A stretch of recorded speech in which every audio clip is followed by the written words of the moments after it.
Chapter 37, in which the reader may perceive a contrast not uncommon in matrimonial cases. Mr. Bumble sat in the workhouse parlour, with his eyes moodily fixed on the cheerless grate, whence, as it was summer time, no brighter gleam proceeded than the reflection of certain sickly rays of the sun, which were sent back from its cold and shining surface.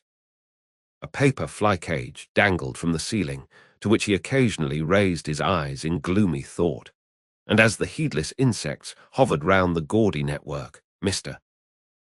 Bumble would heave a deep sigh, while a more gloomy shadow overspread his countenance. Mr. Bumble was meditating. It might be that the insects brought to mind some painful passage in his own past life. Nor was Mr. Bumble gloom the only thing calculated to awaken a pleasing melancholy in the bosom of a spectator. There were not wanting other appearances, and those closely connected with his own person, which announced that a great change had taken place in the position of his affairs. The laced coat and the cocked hat, where were they? He still wore knee breeches and dark cotton stockings on his nether limbs, but they were not the breeches. The coat was wide-skirted, and in that respect like the coat, but oh, how different. The mighty cocked hat was replaced by a modest round one. Mr. Bumble was no longer a beadle. There are some promotions in life, which, independent of the more substantial rewards they offer, require peculiar value and dignity from the coats and waistcoats connected with them. A field marshal has his uniform, a bishop his silk apron, a councillor his silk gown, a beadle his cocked hat. Strip the bishop of his apron or the beadle of his hat and lace. What are they? Men, mere men. Dignity, and even holiness too, sometimes, are more questions of coat and waistcoat than some people imagine. Mr. Bumble had married Mrs. Corney and was master of the workhouse. Another beadle had come into power. On him the cocked hat, gold-laced coat and staff had all three descended. And tomorrow 2 months it was done, said Mr. Bumble with a sigh. It seems her age. Mr. Bumble might have meant that he had concentrated a whole existence of happiness into the short space of 8 weeks, but the sigh, there was a vast deal of meaning in the sigh. I sold myself, said Mr. Bumble, pursuing the same train of reflection, for 6 teaspoons, a pair of sugar tongs, and a milk pot, with a small quantity of second-hand furniture and £20 in money. I went very reasonable. Cheap, dirt cheap. Cheap, cried a shrill voice in Mr. Bumble's ear. You would have been dear at any price, and dear enough I paid for you, Lord above knows that. Mr. Bumble turned and encountered the face of his interesting consort, who, imperfectly comprehending the few words she had overheard of his complaint, had hazarded the foregoing remark at a venture. Mrs. Bumble, ma'am, said Mr. Bumble with a sentimental sternness. Well, cried the lady. Have the goodness to look at me, said Mr. Bumble, fixing his eyes upon her. If she stands such a eye as that, said Mr. Bumble to himself, she can stand anything. It is a eye I never knew to fail with paupers. If it fails with her, my power is gone. Whether an exceedingly small expansion of eye be sufficient to quell paupers, who, being lightly fed, are in no very high condition, or whether the late Mrs. Corney was particularly proof against eagle glances, are matters of opinion. The matter of fact is that the matron was in no way overpowered by Mr. Bumble's scowl, but on the contrary treated it with great disdain, and even raised a laugh thereat, which sounded as though it were genuine. On hearing this most unexpected sound, Mr. Bumble looked, first incredulous, and afterwards amazed. He then relapsed into his former state, nor did he rouse himself until his attention was again awakened by the voice of his partner. Are you going to sit snoring there all day? Inquired Mrs. Bumble. I am going to sit here as long as I think proper, ma'am, rejoined Mr. Bumble, and although I was not snoring, I shall snore, gape, sneeze, laugh, or cry as the humour strikes me, such being my prerogative. Your prerogative, sneered Mrs. Bumble with ineffable contempt. I said the word, ma'am, said Mr. Bumble. The prerogative of a man is to command. And what's the prerogative of a woman, in the name of goodness? Cried the relict of Mr. Corney, deceased. To obey, ma'am, thundered Mr. Bumble. Your late unfortunate husband should have taught it you, and then perhaps he might have been alive now. I wish he was, poor man. Mrs. Bumble, seeing at a glance that the decisive moment had now arrived, and that a blow struck for the mastership on one side or other must necessarily be final and conclusive, no sooner heard this allusion to the dead and gone than she dropped into a chair, and with a loud scream that Mr. Bumble was a hard-hearted brute, fell into a paroxysm of tears. But tears were not the things to find their way to Mr. Bumble's soul. His heart was waterproof. Like washable beaver hats that improve with rain, his nerves were rendered stouter and more vigorous by showers of tears, which, being tokens of weakness, and so far tacit admissions of his own power, pleased and exalted him. He eyed his good lady with looks of great satisfaction, and begged, in an encouraging manner, that she should cry her hardest, the exercise being looked upon by the faculty as strongly conducive to health. It opens the lungs, washes the countenance, exercises the eyes, and softens down the temper, said Mr. Bumble. So cry away. As he discharged himself of this pleasantry, Mr. Bumble took his hat from a peg, and putting it on, rather rakishly, on one side, as a man might, who felt he had asserted his superiority in a becoming manner, thrust his hands into his pockets, and sauntered towards the door, with much ease and waggishness depicted in his whole appearance. Now Mrs. Corney, that was, had tried the tears, because they were less troublesome than a manual assault, but she was quite prepared to make trial of the latter mode of proceeding, as Mr. Bumble was not long in discovering. The first proof he experienced of the fact was conveyed in a hollow sound, immediately succeeded by the sudden flying off of his hat to the opposite end of the room. This preliminary proceeding laying bare his head, the expert lady, clasping him tightly round the throat with one hand, inflicted a shower of blows, dealt with singular vigour and dexterity, upon it with the other.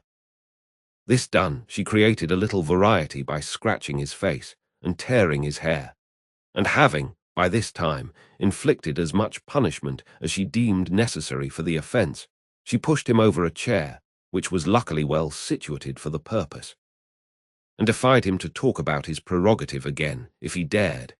"Get up," said Mrs. Bumble, in a voice of command, "and take yourself away from here, unless you want me to do something desperate." Mr.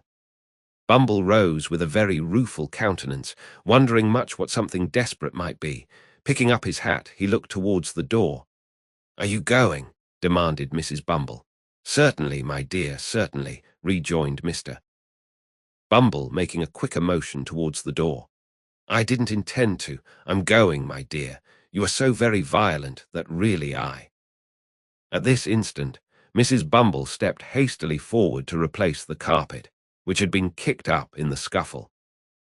Mr. Bumble immediately darted out of the room, without bestowing another thought on his unfinished sentence, leaving the late Mrs. Corney in full possession of the field.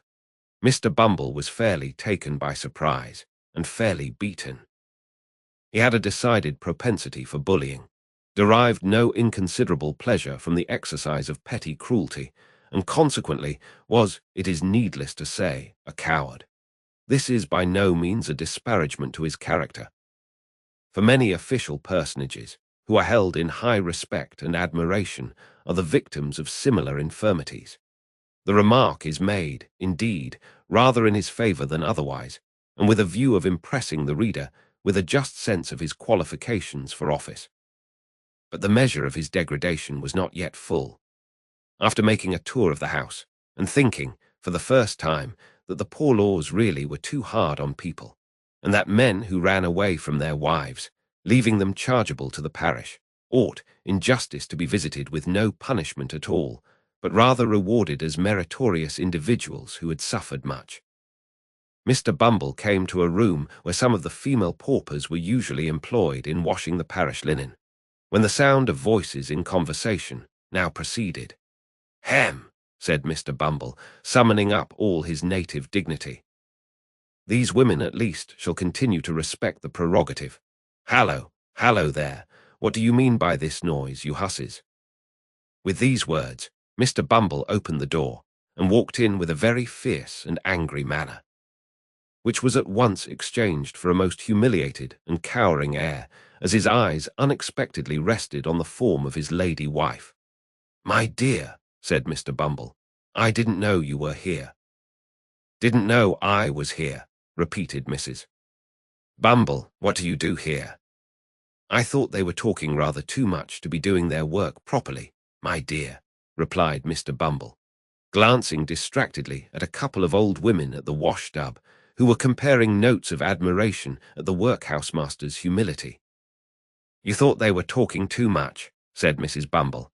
"What business is it of yours?" "Why, my dear," urged Mr. Bumble submissively.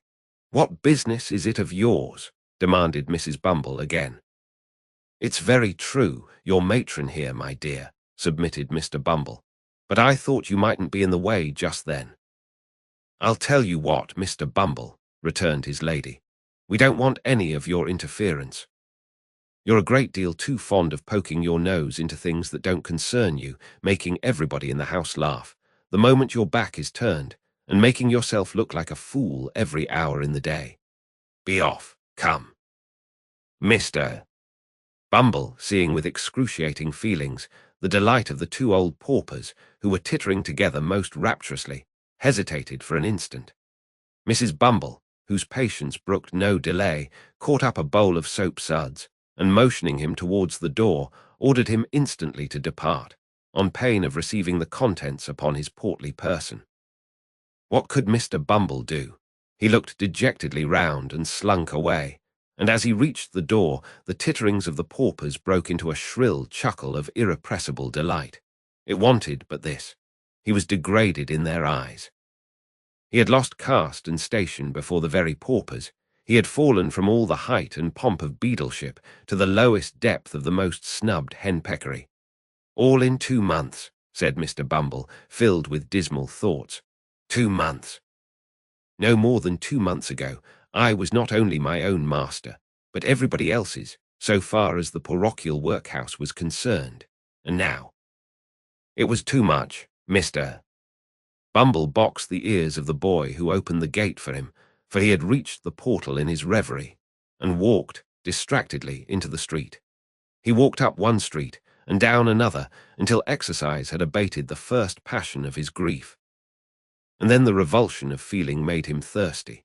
He passed a great many public houses, but at length paused before one in a byway, whose parlour, as he gathered from a hasty peep over the blinds, was deserted, save by one solitary customer. It began to rain heavily at the moment. This determined him. Mr. Bumble stepped in, and ordering something to drink, as he passed the bar, entered the apartment into which he had looked from the street. The man who was seated there was tall and dark, and wore a large cloak. He had the air of a stranger, and seemed, by a certain haggardness in his look, as well as by the dusty soils on his dress, to have travelled some distance. He eyed Bumble askance as he entered, but scarcely deigned to nod his head in acknowledgment of his salutation. Mr. Bumble had quite dignity enough for two, supposing even that the stranger had been more familiar. So he drank his gin and water in silence, and read the paper with great show of pomp and circumstance. It so happened, however, as it will happen very often when men fall into company under such circumstances, that Mr. Bumble felt, every now and then, a powerful inducement, which he could not resist, to steal a look at the stranger, and that whenever he did so, he withdrew his eyes, in some confusion, to find that the stranger was at that moment stealing a look at him. Mr. Bumble's awkwardness was enhanced by the very remarkable expression of the stranger's eye, which was keen and bright, but shadowed by a scowl of distrust and suspicion, unlike anything he had ever observed before, and repulsive to behold. When they had encountered each other's glance several times in this way, the stranger, in a harsh, deep voice, broke silence. "Were you looking for me," he said, "when you peered in at the window?" "Not that I am aware of, unless you're here, Mr. Bumble stopped short, for he was curious to know the stranger's name, and thought in his impatience he might supply the blank. "I see you were not," said the stranger, an expression of quiet sarcasm playing about his mouth. "Or you have known my name. You don't know it. I would recommend you not to ask for it." "I meant no harm, young man," observed Mr. Bumble majestically. "And have done none," said the stranger. Another silence succeeded this short dialogue, which was again broken by the stranger. "I have seen you before, I think," said he. "You were differently dressed at that time, and I only passed you in the street, but I should know you again. You were beadle here once." "Were you not?" "I was," said Mr. Bumble in some surprise. "Parochial beadle." "Just so," rejoined the other, nodding his head. "It was in that character I saw you. What are you now?" "Master of the workhouse," rejoined Mr. Bumble, slowly and impressively, to check any undue familiarity the stranger might otherwise assume. "Master of the workhouse, young man. You have the same eye to your own interest that you always had, I doubt not," resumed the stranger, looking keenly into Mr. Bumble's eyes as he raised them in astonishment at the question. "Don't scruple to answer freely, man. I know you pretty well, you see." "I suppose, a married man," replied Mr.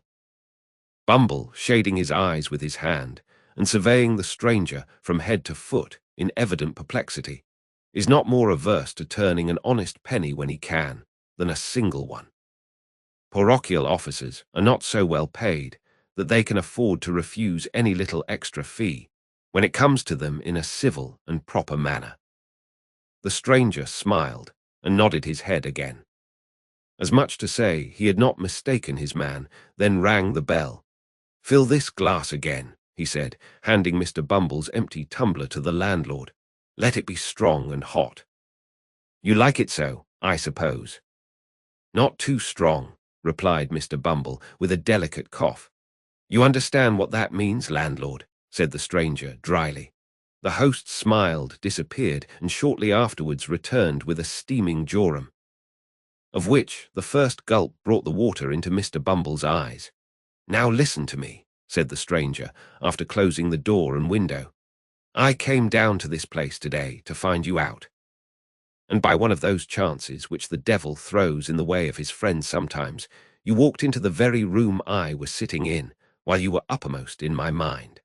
I want some information from you. I don't ask you to give it for nothing, slight as it is. Put up that to begin with." As he spoke, he pushed a couple of sovereigns across the table to his companion, carefully, as though unwilling that the chinking of money should be heard without. When Mr. Bumble had scrupulously examined the coins to see that they were genuine, and had put them up, with much satisfaction, in his waistcoat pocket, he went on. "Carry your memory back. Let me see. 12 years last winter." "It's a long time," said Mr. Bumble. "Very good, I've done it." "The scene, the workhouse." "Good." "And the time, night." "Yes." "And the place, the crazy hole, wherever it was, in which miserable drabs brought forth the life and health so often denied to themselves, gave birth to puling children for the parish to rear, and hid their shame, rot 'em in the grave." "The lying-in room, I suppose," said Mr. Bumble, not quite following the stranger's excited description. "Yes," said the stranger. "A boy was born there." "A many boys?" observed Mr. Bumble, shaking his head despondingly.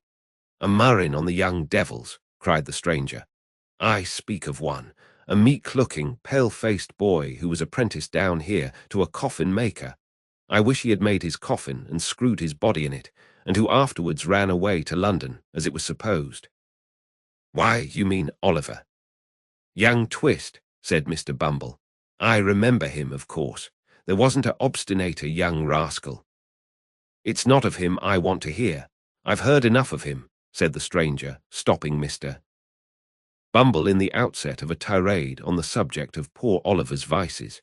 "It's of a woman, the hag that nursed his mother. Where is she?" "Where is she?" said Mr. Bumble, whom the gin and water had rendered facetious. "It would be hard to tell. There's no midwifery there, whichever place she's gone to. So I suppose she's out of employment anyway." "What do you mean?" demanded the stranger sternly. "That she died last winter," rejoined Mr. Bumble.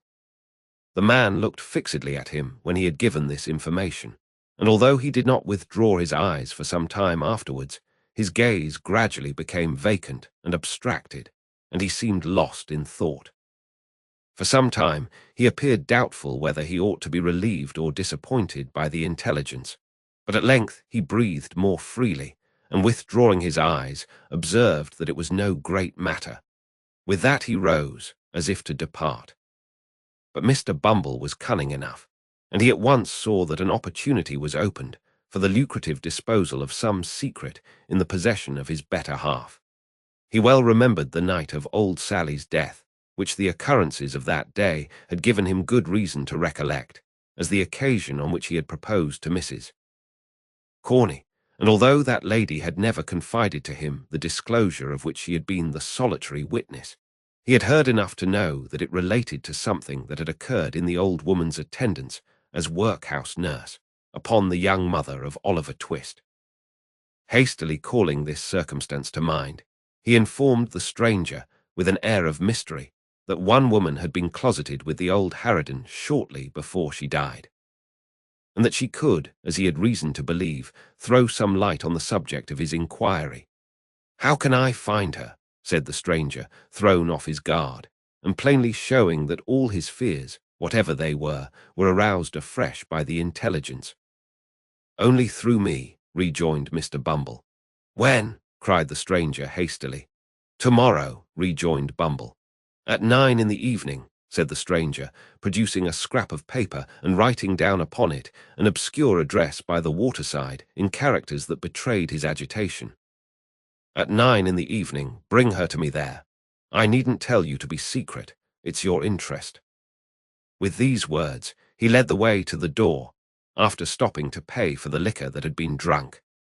Shortly remarking that their roads were different, he departed, without more ceremony than an emphatic repetition of the hour of appointment for the following night. On glancing at the address, the parochial functionary observed that it contained no name. The stranger had not gone far, so he made after him to ask it. "What do you want?" cried the man, turning quickly round as Bumble touched him on the arm. "Following me." "Only to ask a question," said the other, pointing to the scrap of paper. "What name am I to ask for?" "Monks," rejoined the man, and strode hastily away.